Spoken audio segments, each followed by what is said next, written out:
আপনার চোখের সামনে আপনার ঘর আগুনে জ্বলে পুড়ে ছাই হয়ে যেতে পারে, আপনার কোনো আত্মীয় গাড়ি রোড অ্যাক্সিডেন্ট করে মারা যেতে পারে, আপনার ব্যবসা নষ্ট হয়ে যেতে পারে, আপনার বিরুদ্ধাচরণ করতে পারে, শয়তান আপনার মোকাবেলার জন্য দাঁড়িয়ে যেতে পারে, আপনার পুরো অস্তিত্ব নষ্ট হয়ে যেতে পারে, আপনি আসমান থেকে জমিনে নেমে যেতে পারেন, আপনি 10 তলার থেকে গাছতলায় পড়ে যেতে পারেন, আপনি অসুস্থ হয়ে প্যারালাইসিস হয়ে যেতে পারেন।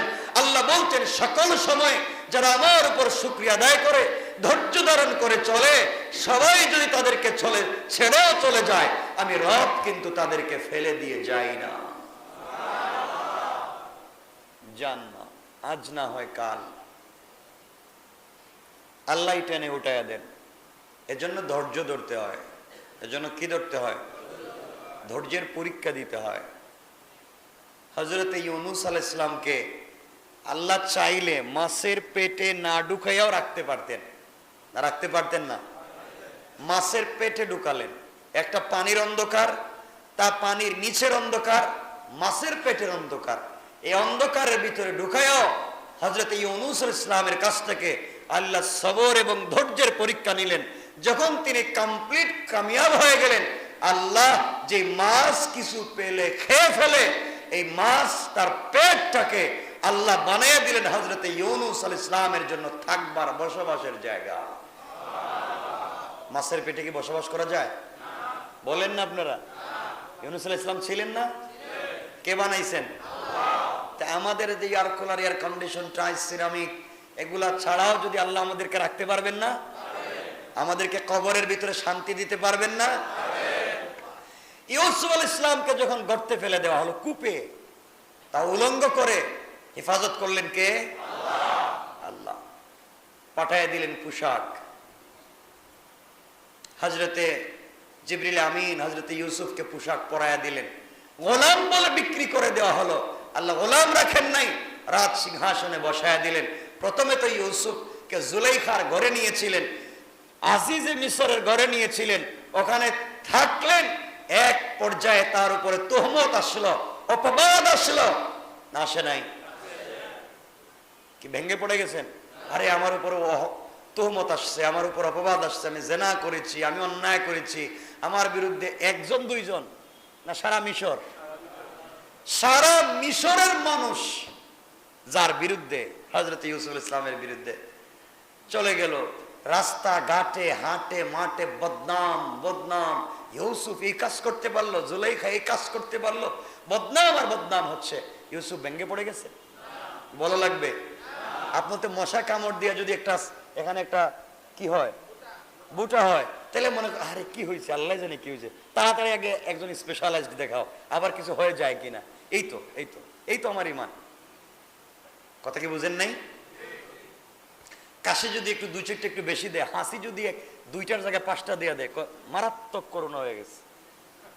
নাইলে এত বেশি হওয়ার কারণ কি? এই তো ইমান আমার এই জায়গায় পৌঁছে গেছে। তো আমি যে কথা বলতে চাই এগুলা নিয়ে আসলাম। হযরত ইউসুফ আলাইহিস সালামের বিরুদ্ধে বদনাম হলো, আপনি আপনার সর্বোচ্চটুকুন চেষ্টা করবেন, এরপরে আল্লাহর সাহায্যের আশা করবেন। আপনি এখানে আপনার হাত আছে, পা আছে, শক্তি আছে, আপনি অন্যায়ের মোকাবেলা করেন না। আপনার হাত পা আছে, আপনি কাজ করেন না। মসজিদের কোনায় বসে বসে ওয়াজ করতেছেন, তসবিহ পড়তেছেন, হ্যাঁ সব আল্লাহ আপনার মসজিদের ভিতরে, রুমের ভিতরে ঢুকাই দিব। এটার নাম ইমানদারি না, এটার নাম পিরাকি না, এটার নাম ভণ্ডামি। কি? আপনি আপনার সর্বোচ্চটুকুন ব্যয় করবেন, এরপরে যখন আপনার পিঠ দেয়ালে লেগে যাবে আর যাওয়ার পথ নাই, ধৈর্য ধারণ করে দাঁড়িয়ে থাকেন, হেফাজত করবেন কে? আল্লাহ। জ্বলন্ত প্রমাণ ইউসুফ আলাইহিস সালাম। আমি এদিকে যাব না। ইউসুফ আলাইহিস সালাতু ওয়াস সালামকে জুলাইখা তার মনের কামনা বাসনা চরিতার্থ করবার জন্য যখন সবগুলা দরজা বাহির থেকে বন্ধ করে একবারে ভিতরের ঘরে গিয়ে মূর্তিকে কাপড়ের আঁচল দিয়ে পেঁচায় রাইখা দিছে, যেন মূর্তি না দেখতে পারে তার এই আকাম কুকাম।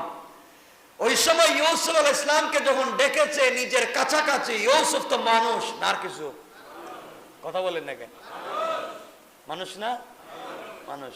আর ওনার সামনে যে দাঁড়িয়ে আছে পৃথিবীর সবথেকে সুন্দরী নারী, জুলাইখার মতো নারী মিশরে আর ছিল না।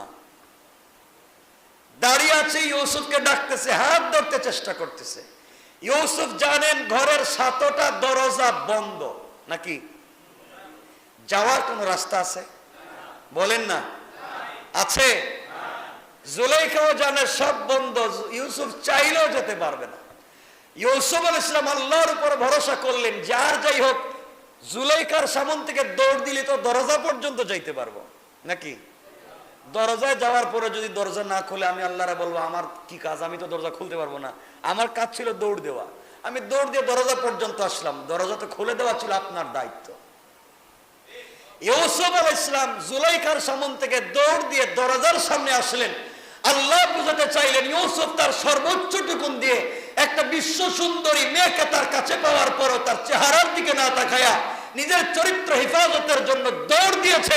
আমার দায়িত্ব হলো সবগুলো দরজা খুলে দিয়া আমার রহমতের কোলে উঠাইয়া নেওয়া। আল্লাহ বলেন আল্লাহু আকবার। ইউসুফ তো দৌড় দিয়েছেন, দরজা খুলছে? খুলে নাই? এক একটা দরজা ঠাস ঠাস করে খুলে গিয়েছে। সুবহানাল্লাহ। হাত লাগানো লাগে নাই, এমনি খুলে গেছে দরজা। কে করেছেন? ইউসুফ তার সর্বোচ্চ টুকুন দিয়ে দৌড় দিয়েছেন। এমন দৌড় দিয়েছেন, শেষ দরজা 6ষ্ঠ দরজা পার হয়ে 7মে যখন পৌঁছে একেবারে দরজা খুলে যাচ্ছে, ওই সময় জুলাইখা ইউসুফকে টান দিয়ে পিছন থেকে ধরে এত সজোরে টান দিয়েছে, একটা সুন্দর শক্ত নতুন জামা পিছন থেকে ছিঁড়ে গিয়েছে, ইউসুফকে আটকানো যায় না। সুবহানাল্লাহ বলেন। আল্লাহ বুঝাতে চাইলেন ইউসুফ তোমাকে তো বাঁচাইয়া দিছি, শুধু এটা নয়, ভবিষ্যৎ প্রজন্মের জন্য তোমার চরিত্র হেফাজত করবার জন্য কাপড়ের পিছনে আমি ছিঁড়ে দিয়েছি। সুবহানাল্লাহ বললেন না? এর কারণ হলো সারা কেউ বিশ্বাস করবে না ইউসুফ তুমি অন্যায় করো নাই, সবাই বলবে করেছো। আমি তোমার চরিত্রের পুত পবিত্রতা রক্ষা করবার জন্য পিছন দিকে কাপড় ছিঁড়ছি, যেন কোনোদিন যদি বিচার হয় এই বিচারে যেন প্রমাণিত হয়ে যায় দোষী তুমি নয়, পিছনে যে ছিল তোমাকে পাওয়ার জন্য কাপড় ধরে টানছে। আল্লাহু আকবার বললেন না? জোরে বলেন আল্লাহু আকবার। আল্লাহর কৌশল, ইউসুফ তোমাকে শুধু বাঁচাচ্ছি তা নয়, ভবিষ্যৎ তোমার চরিত্রের হেফাজত করতেছি। এজন্য আপনি আপনার চলে গেলাম অন্য কথায় না, এখানেই যে কেউ চলে গেলে পিছনে যাওয়ার সুযোগ নাই, ধৈর্য ধারণ করে সামনের দিকে এগোতে হবে। আমাদেরকে সফলতা দিবেন কে? তো 1-2 মিনিটে বললে অসুবিধা হচ্ছে না তো আপনাদের? মূল আলোচনা সংক্ষেপ করব।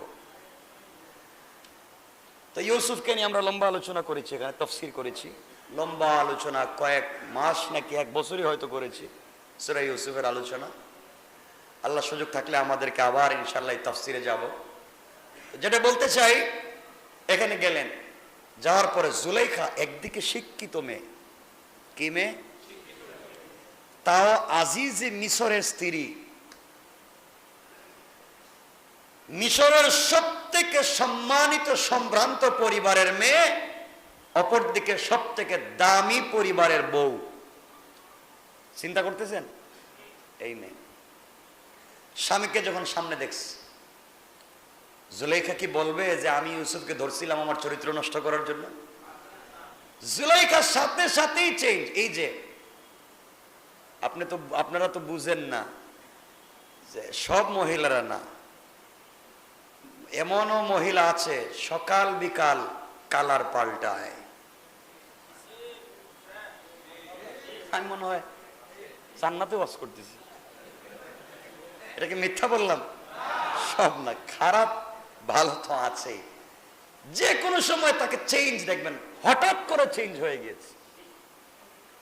যে জুলাইখা ইউসুফকে পাওয়ার জন্য এত চেষ্টা করেছে, দরজায় গিয়ে যখন দেখছে নিজের স্বামী দাঁড়াই আছে, দেখছেন স্বামী এই গোলামটাকে আপনি টাকা দিয়ে কিনে এনেছেন, আপনি আমার দাস বানাইয়া দিয়েছেন, আপনার স্ত্রীর সাথে কুকাম করবার জন্য ঘরের ভিতরে ঢুকছে, আমি ওরে পিটাইয়া বাইর করে দিছি।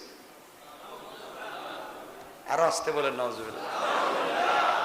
এমন ঘটনা মনে আপনারা নতুন শুনলেন না? আরো শুনেছেন? আপনারা শুনবেন, ও আমার বন্ধু, আমার মামাতো ভাই, খালাতো ভাই আসছিল চা দেওয়ার জন্য, চলে গেছে। এমন গল্প শুনবেন আপনারা, হয়তো শুনে থাকবেন। তো যাই হোক, আজিজে মিশর কি অশিক্ষিত মানুষ? একটা দেশের আজিজে মিশর, মিশরের আজিজ, মিশরের প্রধান নির্বাহী, তিনি বিশ্বাস করতে পারলেন না। তিনি বুঝতে পারলেন এখানে জুলেখার চেহারায় মনে হয় সে দোষী, কিন্তু স্ত্রীকে তো, এত বড় ফ্যামিলির মানুষ, স্ত্রীকে তো দোষী বলতে পারতেছেন না। আজিজে মিশর ইউসুফকে বলছেন, ইউসুফ তোমাকে তো এত বিশ্বাস করি, এই কাজটা কেমনে করলে? ইউসুফ আলাইহিস সালাম চক্ষু বন্ধ করলেন আর তার রবকে ডেকে বললেন, রব আমি আমার সর্বোচ্চটুকু চেষ্টা করেছি, আমি তো দৌড় দিয়েছি, দরজা পর্যন্ত আসছি, ওর শয়তানের হাত থেকে তো বাঁচছি, এখন তো আরেকটা নতুন আবিষ্কার করছে, একেবারেই মিথ্যা, ডাহা মিথ্যা আমার উপরে তুহমত দিচ্ছে, রব তুমি ছাড়া এখন বাঁচাবার কেউ নাই। সাথে সাথে জিবরিল আমিন কানে কানে বলছেন, ইউসুফ চিন্তা করো না, জুলাইখার বোনের একটা বাচ্চা আছে, কয়েকদিনের মাত্র, ওখানে বেড়াইতে আসছে বোন তার বাচ্চা নিয়ে, এই বাচ্চাকে জিজ্ঞাসা করো দোষীকে, সেই ফয়সালা দিয়ে দিবে। আল্লাহু আকবার। 2-4-5 দিন, 2-4-5 মাসের বাচ্চা কি কথা বলতে পারে? ইউসুফ চক্ষু খুলে বলেন, আজিজে মিশর আমি আমানতের খেয়ানত করতে পারি না, আপনি বিশ্বাস করে আপনার ঘরে আমাকে জায়গা দিয়েছেন, আমি আমানত নষ্ট করতে পারি না, আমি অন্যায় করিনি। ওর সাক্ষী, আমার সাক্ষী আছে, ও সাক্ষীকে আপনার ঘরের ভিতরে একটা বাচ্চা কাঁদতেছে, 2-4-5 দিনের বাচ্চা হবে, ওই বাচ্চাটা আমার সাক্ষী। আচ্ছা এই কথা বলার পরে কি সাধারণ কোনো মানুষের রাগ উঠবে বলেন? না উঠবে না? মনে কয় কি আমার সাথে দুষ্টামি করতেছো, এই বাচ্চা তোমার সাক্ষী। জুলেখা বলতেছে, দেখছেন কত বড় চালাক, এখন দুষ্টামি করতেছে, এখন ঠিটকারি করতেছে, বাচ্চা নাকি সাক্ষী। বাচ্চাকে হাজির করা হলো। ইউসুফ ইসলাম বাচ্চার চেহারার দিকে তাকায় বলেন, বাচ্চা বলো দোষী আমি না জুলাইখা? আল্লাহু আকবার। কে আগামী বছর এই কথা বলতে দেরি হলো, বাচ্চার জবান খুলে গিয়েছে, আল্লাহ বাচ্চার ওই কথাগুলাকে সূরা ইউসুফের কোরআনের আয়াত বানিয়ে দিলেন। বাচ্চা ডাক দিয়ে বলছে, আজিজে মিশর আপনি শোনেন, ইউসুফের জামার সামন দিকে যদি ছেঁড়া দেখেন তাহলে ইউসুফ দোষী, আর ইউসুফের জামার পিছন দিকে যদি ছেঁড়া দেখেন তাহলে ইউসুফ নির্দোষ, জুলাইখা দোষী। আল্লাহু আকবার। বাচ্চা কয়েকদিনের, সেও কথা বলতেছে। আজিজে মিশর আশ্চর্য, যারা সামনে ছিল সবাই আশ্চর্য, ব্যাপার কি, এই বাচ্চা কেমনে কথা বলে? আজিজে মিশরি হযরতে ইউসুফ আলাইহিস সালামের কাপড়ের সামন দিকে দেখে পরিপাটি, পিছন দিকে তাকায়া দেখে জুলাইখা টান যে দিয়েছিল কাপড়টা ছিঁড়ে এখনো জুলাইখার হাতের আংটিতে লেগে আছে। আল্লাহু আকবার। চরিত্র হেফাজত করলেন কে? এবার জুলাইখা আরেকটা পোল্টি মারছে, বুঝছে এখন তো নিজে বাঁচার কোনো পথ নাই, তাহলে তো আমি দোষী। শুনেন যাই বলেন, ও বাচ্চাকে আর কথা বলতে পারো, মিথ্যা বলতেছে, আর বাচ্চা মনে হয় ভূতে ধরছে, এই সেই মানি না, ইউসুফকে জেলে ঢুকায় দেন। আচ্ছা বলেন তো, একজন নারী যদি বুঝতে পারে সে আজিজে মিশরের স্ত্রী, তার সাথে একজন অন্যায় করেছে, সে জেলের কথা বলবে কেন? সে বলবে ফাঁসি দাও। কথা বুঝেন নাই? এর অর্থ হলো ইউসুফের বিরুদ্ধে যতই অপবাদ দেই না কেন, যা কিছুই করি না কেন, ইউসুফকে মন থেকে বাদ দেওয়া যায় না। ফাঁসি যদি দেওয়া হয় দুনিয়া থেকে চলে যাবে, আর জেলে যদিও থাকে, আমি তো এই দেশের নির্বাহীর স্ত্রী, আমি চাইলে যে কোনো সময় জেলে গিয়া ইউসুফের চেহারা দেখতে পারি। আল্লাহু আকবার। আজিজে মিশর বুঝতে পারলেন যে জুলাইখার এই কৌশলটা ঠিক মতোই কাজে লাগাচ্ছে। তো এখানে ইউসুফ সর্বোচ্চ চেষ্টা করছে না, করেন নাই? করেছে। জুলাইখাও চেষ্টা করতেছে নিজেকে বাঁচাবার জন্য। পুরা মিশরে খবর ছড়িয়ে পড়েছে যে জুলাইখার মতো মহিলা, আজিজে মিশরের স্ত্রী, সে গোলামের সঙ্গে শারীরিক সম্পর্ক করে ফেলেছে। পুরা মিশরে খবর ছড়িয়ে পড়েছে। তখন আমরা কি করতাম কোন তো বলেন? বাঙালি হারপিক খাইতাম, হারপিক বলে মরে যাই, এই বদনাম নিয়ে বাঁচার দরকার নেই, অত বিষ নাইলে ফ্যানের সাথে ঝুলে মরে যেতাম। জুলেখা শক্ত মহিলা, বলছে আমি কার প্রেমে পাগল হয়েছি, তোমরা আমাকে টিটকারি করতেছে, গোলামের প্রেমে তোমাদেরকে মজা দেখাচ্ছি। হেও কিন্তু কম চালাক না। যাই হোক, এটা হচ্ছে আল্লাহর একটা ইচ্ছা। জুলেখা একদিন হয়তো ঈমান আনবে, ইউসুফ আলাইহিস সালামের স্ত্রী হবে। এটা তো লম্বা ইতিহাস নাকি, ওটা আরো বহুত পরের জিনিস, ওদিকে আমরা যাচ্ছি না। আমি এখানে একটু মৌলিক বিষয়টা বুঝাতে চাচ্ছি। জুলেখা তো সব সারা মিশরের মন্ত্রী, এমপি, সচিব, সবার স্ত্রী মেয়েদেরকে দাওয়াত করছে। কি করছে? দেখো আমি কার প্রেমে পাগল হয়েছি, তোমরা তো গোলাম গোলাম বলো। সবাই দাওয়াত করছে, মেহমান খানায় বসাইছে, স্পেশাল মেহমান খানায় বসাইয়া সবার হাতে এক একটা আপেল অথবা ডালিম, যেটাই হোক, আপেল ডালিম দিছে। আর নতুন একটা চুরি চাকু দিছে, বলে দিছে এটা হচ্ছে আপনাদের জন্য স্পেশাল একটা নাস্তার ব্যবস্থা করা হলো, মেহমানদারি, তো আপনারা এখন খাইতে পারবেন না, আমি যখন বলবো তখন আপনারা এটা কাটবেন এবং খাবেন। আজিজে মিশরের স্ত্রী তো, কথা কি না মেনে পারা যায়? বলেন না কেন? সবাই আজিজ, যা করছো তো করছো, যা করছি আমিও, সব বাদ। মানে নতুন নাটক মঞ্চস্থ করতেছে। সুবহানাল্লাহ কি আসতে বলবো? আমরা হইলে কি, আমরা তো ওলিয়া উলিয়া নাকি, সব ওলিয়া উলিয়া পড়বে। হযরত ইউসুফ আলাইহিস সালাম রাজি হয়ে গেলেন। এক পর্যায়ে সকল নারীদের হাতে আপেল অথবা ডালিম উঠায়া নতুন চাকু দিয়েছে, দামি জায়গায় বসতে দিয়েছে, সবাই বসে আছে, শত শত মহিলা দুই সাইডে। সবাইকে বলে দিয়েছে একটা ছেলে ঘরের এদিক থেকে ওদিকে যাবে, ওই ঘর থেকে দরজা খুলে যখন বের হবে ওই সময় আপনারা আপেল কাটবেন অথবা ডালিম কাটবেন। হযরত ইউসুফ আলাইহিস সালাম ঘর থেকে বের হলেন, দরজা খুলে বের হলেন, হাঁটতে লাগলেন, ঘরের এই মাথা থেকে ওই মাথা পর্যন্ত যেতে লাগলেন। নারীরা ইউসুফের চেহারার দিকে তাকাইয়া যখন আপেল অথবা ডালিম কাটতে গিয়েছে, ডালিম কেটে নিজের হাত পর্যন্ত কেটে দিয়েছে, ইউসুফের চেহারার দিকে তাকাইয়া আছে, চোখ ফেরাতে পারে না। আল্লাহু আকবার। ইউসুফ তার রুমের ভিতরে ঢুকে দরজা লাগাইয়া দিলেন। সকল মহিলার মনে তাকিয়ে আছে। জুলাইখা বলছেন, কি গো তোমাদের কি হলো সখীরা, তোমরা কেন আপেল কাটতেছো না? সবাই তাকাইয়া দেখে আপেল কেটে, হাত কেটে, কাপড় সব লাল হয়ে গিয়েছে। জুলাইখা বলছে, কি ব্যাপার, তোমরা হাত কেটে ফেললে কেন? আপেল দিয়েছিলাম। মহিলারা ডাক দিয়ে বলছে, জুলাইখা ইউসুফকে দেখবার পরে তার চেহারার দিকে তাকাইয়া আমরা দুনিয়া ভুলে গিয়েছি। আবার জুলাইখা আওয়াজ করে বলছে, শোনো, তোমরা মাত্র 1 মিনিট 2 মিনিট দেখে যদি তোমরা হাত কেটে দিতে পারো, এই ইউসুফকে প্রতিদিন প্রতি রাত 24টা ঘন্টা চোখের সামনে আমি দেখি, তোমরা হাত কেটে দিয়েছো, আমার সুযোগ থাকলে তো আমি কলিজাও কেটে দিতাম। আল্লাহু আকবার। এখন দেখা যায় শুধু জুলাইখা পাগল না, এখন সবাই দোষ এখন একার না, সবার উপরে দোষ চাপাইয়া দিচ্ছে। যাই হোক, আমি সেদিকে বলতে চাই না। এক পর্যায়ে হযরত ইউসুফ আলাইহিস সালামকে জেলে পাঠানো হয়েছে, দীর্ঘদিন পর্যন্ত জেলে ছিলেন। আমার বন্ধুগণ, যেই সময় তিনি জেলে গেলেন, আল্লাহকে বলছেন, আল্লাহ আমি তো আমার চরিত্র হেফাজতের জন্য জেল পর্যন্ত এসেছি, আয় আল্লাহ ওখানেও আমি থাকতে রাজি, যেন তোমাকে বলে না যে ধৈর্যের পরীক্ষা দিচ্ছি।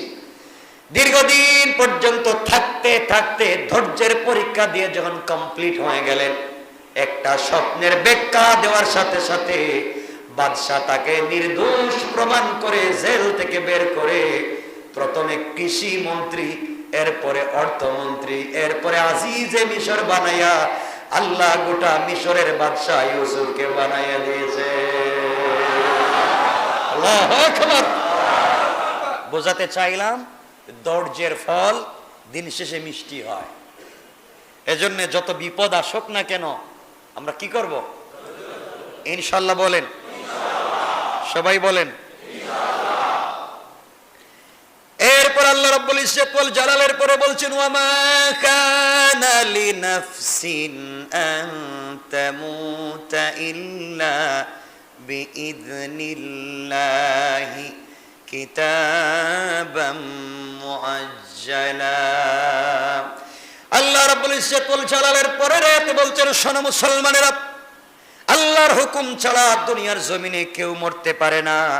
সেজন্য একটা নির্ধারিত সময় রয়েছে, যে লোক দুনিয়ায় বিনিময় কামনা করবে আমি তাকে দুনিয়ায় দান করব। পক্ষান্তরে যে লোক আখিরাতে বিনিময় কামনা করবে আমি আল্লাহ তাকে এত বেশি দিব, কৃতজ্ঞ হব, যাক সে কোনোদিন চিন্তা করতে পারে না। আল্লাহ বলছেন যারা ভালো কাজ করে দুনিয়া বিনিময় চায়, আমি আল্লাহ তাদেরকে দুনিয়ায় বিনিময় দিতে পারি। যেমন ভিন্ন ধর্মের লোকেরা দুনিয়ার জমিনে কিছু মানবিক কাজ করে থাকে, মানুষের কল্যাণের জন্য কিছু কাজ করে থাকে, আল্লাহ তাদেরকে দুনিয়ার বিনিময় দান করেন। আর আল্লাহ বলেছেন মুমিন মুসলমানেরা তোমরা দুনিয়ার জমিনে যদি আমার উপরে ভরসা করে ধৈর্য ধারণ করে চলতে পারো, আর তোমরা যত ভালো কাজ করো এর বিনিময়ে যদি তোমরা আখিরাতে চাও, তোমাদের বদনাম গীবত শিকায়াত সমালোচনা করা হলে ধৈর্য ধারণ করে তোমরা যদি আখিরাতে বিনিময় চাও, আমি আল্লাহ কথা দিলাম গোলাম রে, ইন্তেকালের আগে তোমার চরিত্রকে পুত পবিত্র সার্টিফাই করে দুনিয়ার জমিনে আমি আল্লাহ তোমার সম্মান ইজ্জত বজায় রেখে আখিরাতের জিন্দেগিতে তো সম্মান দিলাম। গোটা পৃথিবীর সম্মানিত মানুষদের সম্মান একত্রিত করে যদি এক পাল্লা রাখা হয়, কিয়ামতের দিনে দুনিয়ার জমিনে যারা ধৈর্য ধারণ করেছে সে যদি সুই পারা হয়, আমি আল্লাহ কিয়ামতের দিনে আমার কুদরতের হাতে তাকে জান্নাতের ফয়সালা করে তার সম্মানকে আমি আল্লাহ বাড়াইয়া দিলাম। এজন্য আমার বন্ধুগণ দিন শেষে আল্লাহর উপরে ভরসা করতে হবে, আল্লাহর উপরে ঈমান রাখতে হবে, সকল কাজে কর্মে আল্লাহর উপরে ভরসা করতে হবে। মনে রাখবেন দুনিয়ার পথে চলতে গেলে অনেক বিপদ আসবে, দুনিয়ার পথে চলতে গেলে অনেক অন্যায় আপনাকে ডাক দিবে, আলিঙ্গন করতে চাইবে।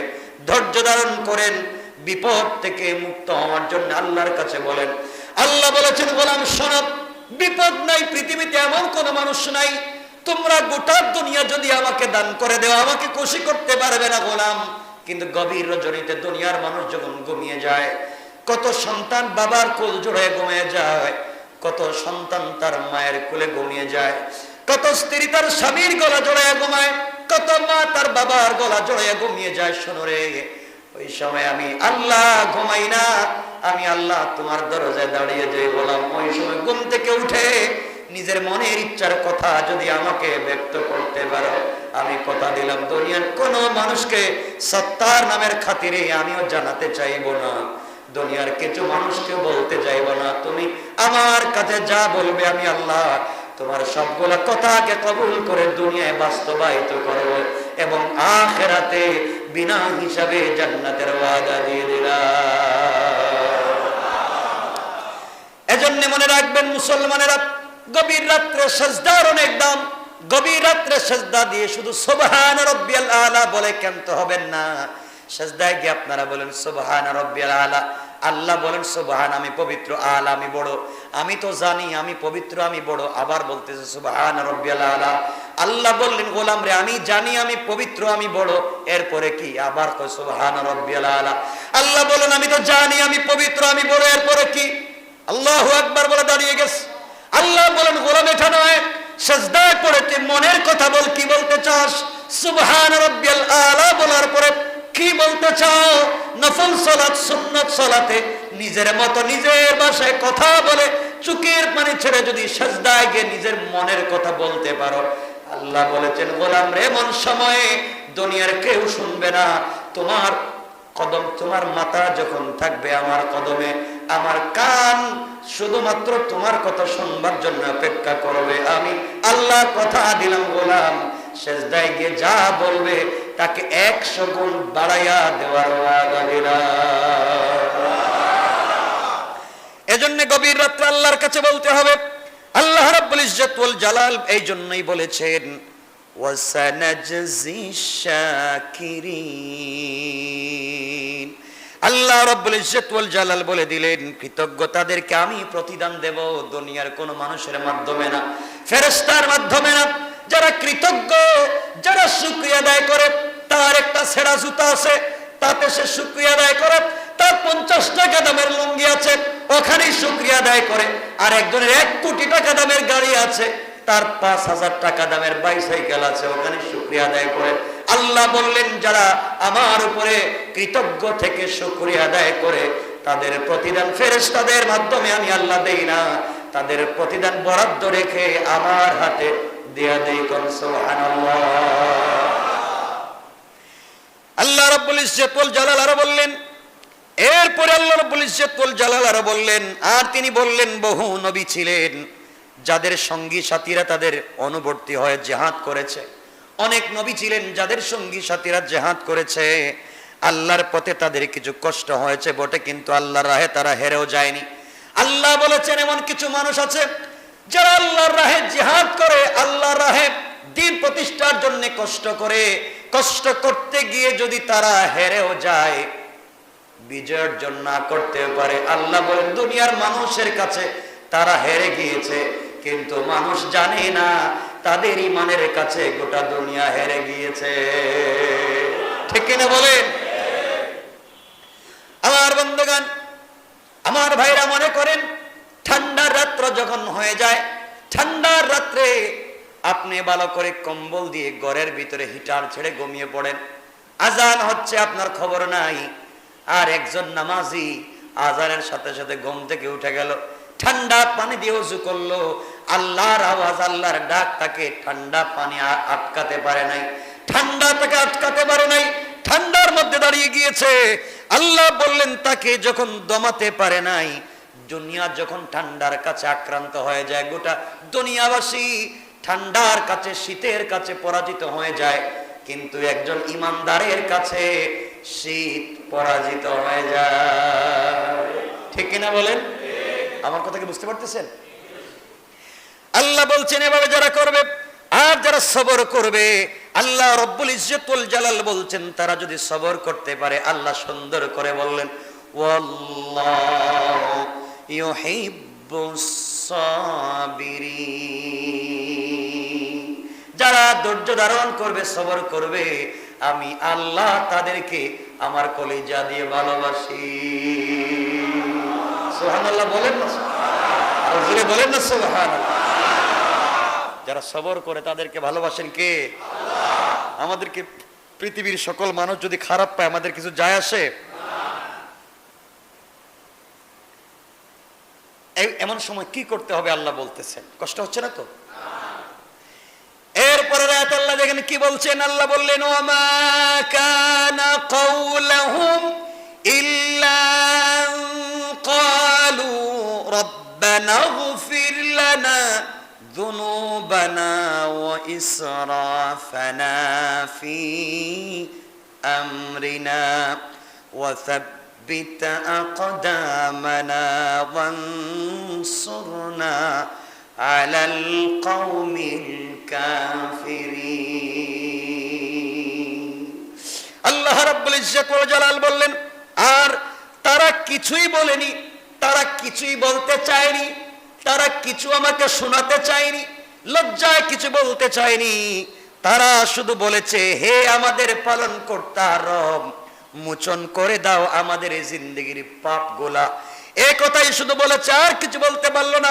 রব্বানা ইগফির লানা যুনুবানা, হে আমাদের পালনকর্তা, আমাদের গুনাহগুলোকে মোচন করে দাও, যা কিছু বাড়াবাড়ি হয়ে গিয়েছে আমাদের কাজের মধ্যে। এরপরে বলছে, ওয়া ইসরাফানা ফি আমরিনা, চলার পথে অনেক সময় বাড়াবাড়ি করে ফেলেছি আল্লাহ তাআলা, যতগুলা বাড়াবাড়ি করেছি তুমি আমাদেরকে এগুলার থেকে মুক্ত দান করো।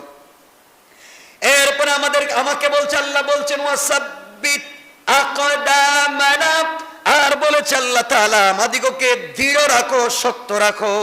এই কথা বলবার কারণে আরো বলছে আমার কাছে, ওয়ানসুরনা আলাল কওমিল কাফিরিন। আয় আল্লাহ তাআলা, ধৈর্যের সর্বোচ্চ টুকুন পরীক্ষা দেব, আমাদেরকে কাফেরদের উপরে আমাদিগকে সাহায্য নাজিল করে দাও।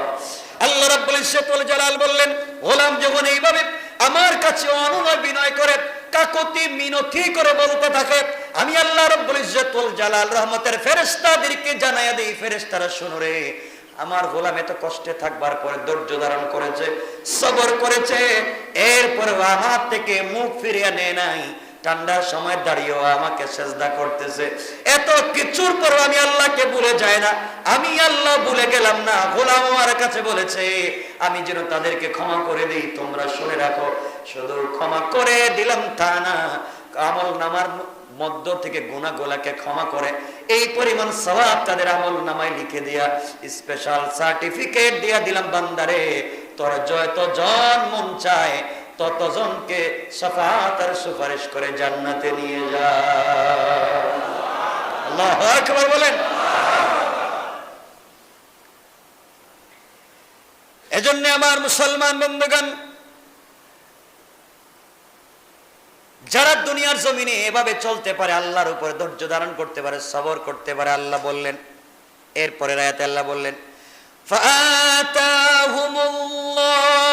সাওয়াবাদ দুনিয়া ওয়া হুসনা সাওয়াবিল আখিরাহ ওয়াল্লাহু ইউহিব্বুল মুহসিনিন।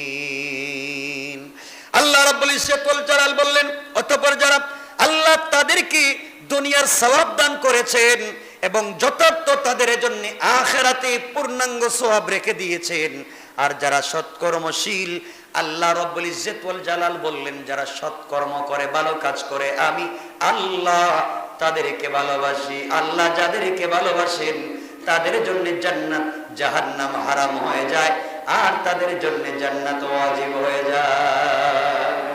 সুবহানাল্লাহ, জোরে বলেন। আমরা কার ভালোবাসা চাই? বলেন। কি করা লাগবে? কৃতজ্ঞ থাকা লাগবে, ধৈর্য ধারণ করা লাগবে, আর কি? ভালো কাজ করা লাগবে। তিনটাই তো বলছি, আলোচনার শুরুতে বলছি কৃতজ্ঞ থাকতে হবে, 2 নম্বরে বলছি ধৈর্য ধারণ করতে হবে, আর 3 নম্বরে এসে বলছি ভালো কাজ করতে হবে। আল্লাহ বলেছেন ইউহিব্বুশ শাকিরিন, যারা শুকরগুজার করে তাদেরকে ভালোবাসেন, যারা ধৈর্য ধারণ করে কৃতজ্ঞ হয় তাদেরকে ভালোবাসেন, যারা ভালো মানুষ মুহসিন হয়, ভালো কাজ করে, আল্লাহ তাদেরকে ভালোবাসেন। আর আল্লাহ যাদেরকে ভালোবাসেন তারা কি জাহান্নামে যেতে পারে? বলেন। আল্লাহ আমাদেরকে কবুল করো, সবাই বলেন আমিন। আরো জোরে বলেন আমিন। এরপর আল্লাহ আরেকটা বিষয় শুরু করেছেন, ইয়া আইয়ুহাল্লাযীনা আমানু বলে, আতিউল্লাযীনা উতিউল্লাযীনা। আল্লাহ নতুন একটা বিষয় শুরু করবেন, আমরা এটাকে আর লম্বা করতে চাইনি। তো আমি যে কথা বলতে চাই মনোযোগ দিয়ে শুনবেন। আমাদের আরো কিছু কথা এই সময়ের ভিতরে, এই সময় আমাদেরকে আরো ভালো মানুষ হওয়া লাগবে ইনশাআল্লাহ। পারবো তো আমরা? সবাই বলেন ইনশাআল্লাহ। 1 নম্বরে আমরা কি করব? কৃতজ্ঞ হব। কি হব? কৃতজ্ঞ থাকব। 2 নম্বরে সকল বিপদে ধৈর্য ধারণ। 3 নম্বরে সব সময় ইনশাআল্লাহ। কয়টা কথা বলছি? মনে থাকবে তো ইনশাআল্লাহ? আমার কাছে অনেকগুলা প্রশ্ন আছে আপনাদের, আমি সবগুলা প্রশ্নের উত্তর দিতে পারবো না, যেহেতু আলোচনা সংক্ষেপ করতেছি। একটা প্রশ্নের উত্তর দেওয়ার জন্য, শুধু একটা। অনেকগুলা প্রশ্ন আছে যুবক ভাইদের, এগুলা যেহেতু মানুষ জানে না, আমি জানাতে চাইনি। আপনাদের প্রশ্ন চাই, নচেত আমি আজও এটা বলতাম না।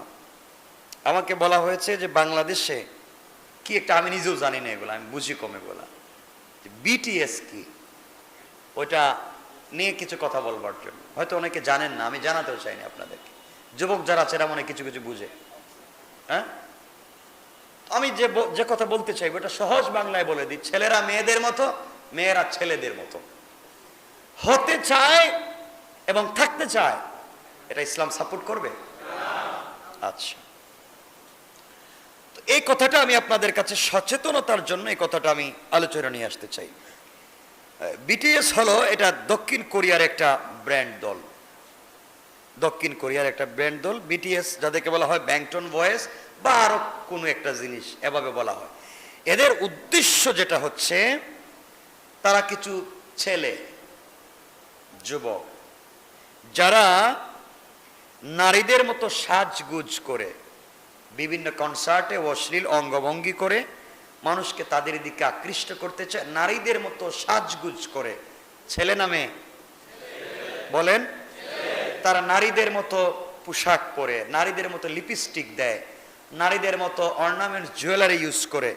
এভাবে যেই ছেলেরা মেয়েদের মতো হয়ে মেয়েদের পোশাক পরে নিজের স্ট্রাকচার বডিটাকে মেয়েদের মতো করে কনসার্টে সমাজে হাটে মাঠে সামাজিকভাবে যারা নিজেকে বের করতে চায়, প্রকাশিত করতে চায়, এদের উপরে আল্লাহর লানত, রাসূলের লানত, ফেরেশতাদের লানত। এরা জাহান্নামী যদি তওবা না করে। এজন্য এদের সাথে কখনো চলা যাবে না বা এগুলা দেখা যাবে না। আবু দাউদ শরীফের 4097 নম্বর হাদিস মনে রাখবেন। রাসূল সাল্লাল্লাহু আলাইহি ওয়াসাল্লাম হযরত ইবনে আব্বাস রাদিয়াল্লাহু তাআলা আনহু বর্ণনা করেছেন, রাসূল সাল্লাল্লাহু আলাইহি ওয়াসাল্লাম অভিশাপ দিয়েছেন যেসব নারী পুরুষের বেশ ধারণ করে এবং যেসব পুরুষ নারীদের বেশ ধারণ করে, এদের উপরে রাসূল অভিশাপ দিয়েছেন। হাদিসটা হচ্ছে আবু দাউদের 4097 নম্বর হাদিস। সুতরাং কোন পুরুষ যদি নারীর বেশ ধারণ করে, কোন নারী যদি পুরুষের বেশ ধারণ করে, এটা হালাল না হারাম? বলেন। আজ পুরুষেরা টাকনুর নিচে পোশাক পরে আর মেয়েরা টাকনুর উপরে প্যান্ট পরে। কথা বলেন না কেন? আজ পুরুষেরা নাকে ফুল দে, কানে দুল দে, ব্রেসলাইট লাগায়, নারীদের মতো হয়ে চলাফেরা করে, নারীরা পুরুষদের পোশাক ইউজ করে। এটাকে আপনারা যদিও বিভিন্ন সংস্কৃতি বলেন না কেন, ইসলাম এগুলাকে কখনো সাপোর্ট দেয়নি, ভবিষ্যতেও দিবে না। কথা কি বুঝতে পেরেছেন? এজন্য এগুলা করবেন না, ইনশাআল্লাহ বলেন। আচ্ছা, এই সমস্ত যারা বিটিএস বা যাই হোক, এরা নিজেদের শরীরে কিছু ট্যাটু অঙ্কন করে, বা এরা ছাড়া বিভিন্ন ছেলে মেয়েরা শরীরের মধ্যে ট্যাটু অঙ্কন করে, আছে না? দাজ্জালের এক চোখ নিজের হাতে পায়ে লাগাইয়া দেয়, আছে না? শরীরের মধ্যে ট্যাটু অঙ্কন করে, এগুলোর মাধ্যমে তারা দাজ্জালকে প্রমোট করে। রাসূল সাল্লাল্লাহু আলাইহি ওয়াসাল্লাম বুখারী শরীফের 5948 নম্বর হাদিস, রাসূল সাল্লাল্লাহু আলাইহি ওয়াসাল্লাম বলেছেন, আব্দুল্লাহ ইবনে মাসউদ থেকে বর্ণিত, নবীজি বলেছেন, সৌন্দর্য বাড়াবার জন্য যে নারী ট্যাটু আঁকে এবং আঁকায়, তাদের উপরে আল্লাহর লানত। সৌন্দর্যকে বাড়াবার জন্য যারা ট্যাটু আঁকে এবং আঁকায়, আল্লাহ রাসূল বলেছেন তাদের উপরে কি লানত। শুনতেছি অনেক নাকি এদেরকে খুব ভালোবাসে, তাদেরকে প্রমোট করে। আল্লাহ আমাদেরকে হেফাজত করুক, বলেন আমিন। রাসূল সাল্লাল্লাহু আলাইহি ওয়াসাল্লাম আরেকটা হাদিসে, ইবনে ওমর থেকে বর্ণিত হাদিস, রাসূল বলেছেন, মান তাশাব্বাহা বিকাউমিন ফাহুয়া মিনহুম। নবীজি বলেছেন, যে ব্যক্তি বিজাতির সাদৃশ্য অবলম্বন করবে সে তাদের দলভুক্ত গণ্য হবে। অর্থাৎ আপনি যার মতো চলতে থাকবেন, কিয়ামতের দিন তার মতো হয়েই আপনি উঠবেন। এখন আপনি কাকে ফলো করবেন, কার চরিত্র, কার আদর্শ ফলো করে উঠতে চাইবেন, এটা সিদ্ধান্ত আপনাদের। আমি আপনাদের উপরে চাপাইয়া দিতে চাই না। আপনি কি রাসূলের চরিত্র গ্রহণ করতে চান? আপনি কি আবু বকর ওমরের চরিত্র গ্রহণ করতে চান? কিয়ামতের দিন তাদের সাথে উঠবেন। নচেত আপনি চরিত্রহীন নির্লজ্জ এই যুবক যুবতীদের বেহায়া বিজাতীয় সংস্কৃতি অনুসরণ করতে চান, কিয়ামতের দিন আপনি উঠবেন তাদের সাথে। এর জন্য আপনি আপনার ছেলে মেয়েকে এই সমস্ত অন্যায় থেকে বাঁচাবার চেষ্টা করবেন, বলেন আমিন। সূরা নূরের 19 নম্বর আয়াতে আল্লাহ রাব্বুল ইজ্জত ওয়াল জালাল বলেছেন, যারা পছন্দ করে মুমিনদের মধ্যে অশ্লীলতার বিস্তৃতি ঘটুক, তাদের জন্য আল্লাহ বলেছেন দুনিয়াতে এবং আখিরাতে রয়েছে ভয়াবহ শাস্তি। যারা মুসলমানদের মধ্যে অপসংস্কৃতি অশ্লীলতার বিস্তার ঘটায়, নবীজি বলেছেন, আল্লাহ বলেছেন, দুনিয়া এবং আখিরাতে তাদের কি রয়েছে? ভয়াবহ শাস্তি। আল্লাহ বলছেন তারা জানে না তাদের উপরে কোন ধরনের আযাব দেয়া হবে। এই জন্য আল্লাহকে ওয়াস্তে, এটা শুধু না, আমরা যারা পুরুষ আছে তারা কেন নারীদের মতো হতে যাবে? নারী যারা আছে তারা কেন পুরুষদের মতো হতে যাবে? আল্লাহ তো বলেছেন লাকাদ খালাকনাল ইনসানা ফি আহসানি তাকওয়িম, আমি যাকে যেভাবে বানিয়েছি পৃথিবীর সবথেকে সুন্দর ডাইস দিয়ে বানিয়েছি। সুবহানাল্লাহ। আমি মিথ্যা বললাম? তা আমাকে কি এখন মেয়ে হওয়া লাগবে? বলেন, মেয়েকে কি ছেলে হওয়া লাগবে? এগুলা করবেন না। আপনার ছেলেকে, আপনার মেয়েকে ওগুলার থেকে হেফাজত করবেন। সবাই বলেন আমিন। সবাই বলেন আমিন। আমার কথাগুলো মনে রাখবেন। আমি বলেছি কাউকে গালি দেওয়ার জন্য নয়, কাউকে কষ্ট দেওয়ার জন্য নয়। আমরা মুসলিম, আমরা চাইবো চলার পথে কবরে যাওয়া পর্যন্ত মুসলিমই থাকতে। মুসলিমদের পোশাক, মুসলিমদের কৃষ্টি, কালচার, তাহজিব, তামাদ্দুন আমাদের জিন্দেগিতে যেন বাস্তবায়িত হয়। আল্লাহ আমাদের সবাইকে হেফাজত করুক। সকলে বলেন আমিন। কারো কোনো প্রশ্ন আছে? থাকলে বলুন। 1 মিনিট আমরা মোনাজাত করব।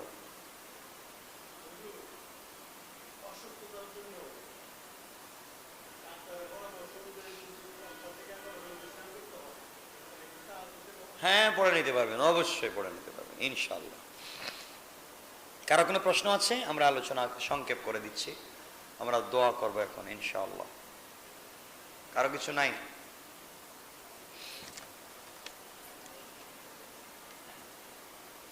কেউ? ইনশাআল্লাহ আমরা তো সবসময় তাফসীর থাকবো। আগামী তাফসীর আমরা সবাই আসবো তো ইনশাআল্লাহ।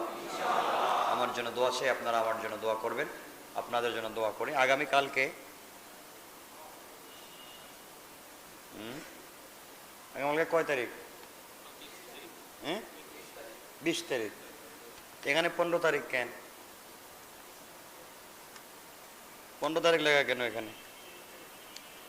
আচ্ছা, আজকে আগামীকালকে 20 তারিখ শনিবার বাদ মাগরিব থেকে এই মসজিদে, আমাদের মসজিদে বাংলাদেশ মুজাহিদ কমিটির পক্ষ থেকে সব গুজারি হবে এবং ইসলাহি আলোচনা হবে বাদ মাগরিব থেকে এখানে। কথা বুঝতে পেরেছেন?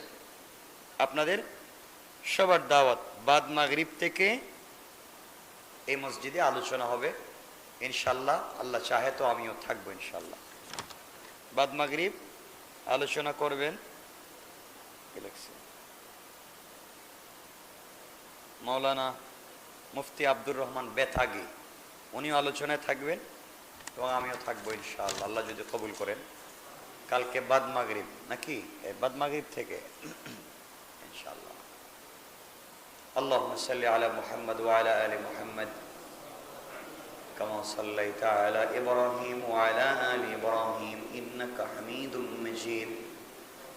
আল্লাহুম্মা বারিক আলা মুহাম্মদ ওয়া আলা আলি মুহাম্মদ কামা বারাকতা আলা ইব্রাহিম ওয়া আলা আলি ইব্রাহিম ইন্নাকা হামিদুম মাজিদ।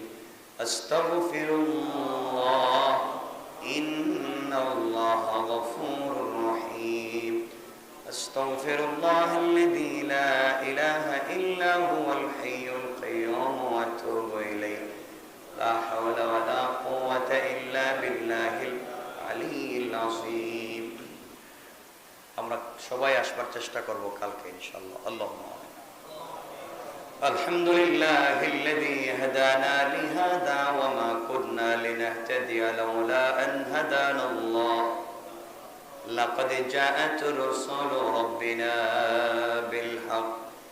রব্বানা যালামনা আনফুসানা ওয়া ইল্লাম তাগফির লানা ওয়া তারহামনা লানাকুনান্না মিনাল খাসিরিন।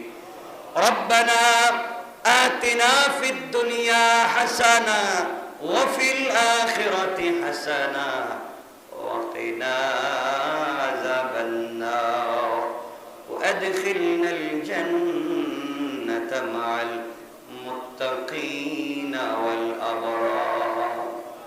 اللهم اغفر لنا ولوالدينا رب ارحمهما كما ربياني صغيرا. অমনি গুনার বোঝা মাথায় নিয়ে হাত উঠে ধরেছি আল্লাহ তাআলা সর্বপ্রথম গোটা জিন্দেগির গুনার উপরে লজ্জিত হয় তাওবা করলাম গুনে আমাদের তামাম জিন্দেগির তামাম গুনাহগুলোকে তুমি মাফ করে দাও। আয় আল্লাহ তাআলা আমরা যারা হাত উঠে ধরেছি মুনিব, আয় আল্লাহ আমাদের হায়াতের মধ্যে বারাকা দান ফরমাও, আমাদের রিজিকের মধ্যে বারাকা দান ফরমাও, আমাদের অসুস্থতাদেরকে সুস্থতা দান ফরমাও, আমাদের বাচ্চাদেরকে আলিম হাফিজ বানাও। আল্লাহ আমরা যারা হাত উঠাইলাম আল্লাহ মানুষ শয়তান জিন শয়তানের তামাম ওয়াসওয়াসা খারাবি থেকে বাঁচাও। আল্লাহ আপনি আপনার হাবিবকে বলেছেন মিনাল জিন্নাতি ওয়ান নাস, মানুষ শয়তান জিন শয়তান থেকে বাঁচাও। আল্লাহ আমাদেরকে বাঁচাও। আয় আল্লাহ যেই সমস্ত মানুষেরা হিংসা করে আমাদেরকে বিপদে ফেলতে চায় আল্লাহ তাদেরকে হেদায়েত দান ফরমাও। হিদায়াত না থাকলে নমরুদ ফেরাউনের মতো ধ্বংস করে দাও। ইয়া আল্লাহ নমরুদ ফেরাউনের মতো ধ্বংস করে দাও। আয় আল্লাহ আমাদের সবাইকে তুমি কবুল করে নাও, আমাদের পরিবারকে তুমি কবুল করে নাও, আমাদের মা বাপ যাদের কবরে মা বাবার কবরকে জান্নাত বানাইয়া দাও, আমাদের যাদের মাতা পিতা বেঁচে আছেন হায়াত বাড়াইয়া দাও, সুস্থ রাখো আল্লাহ। এই মানুষগুলো তোমার খাস মায়ার বান্দাগণ, আয় আল্লাহ তাআলা বিভিন্ন জায়গা থেকে দৌড়াইয়া তোমার কোরআনের প্রেমে এসেছে। আয় আল্লাহ আমাদের এই বসাকে তুমি কবুল করে জান্নাত দিয়ে দিও আল্লাহ। ইয়া আল্লাহ আজকের এই বসার মাধ্যমে ওসিলায় আমাদের জিন্দেগির গুনাহকে মাফ করে দাও আল্লাহ। আল্লাহ তুমি আমাদের সবাইকে মাফ করে দাও। আল্লাহ তুমি আমাদের সবাইকে মাফ করে দাও। সাল্লাল্লাহু তাআলা আলান নবী ওয়া আলা আলিহি ওয়া সাহবিহি আজমাইন ওয়ারহামনা মা'হুম বিরহমাতিকা ইয়া আরহামার রাহিমিন। আসসালামু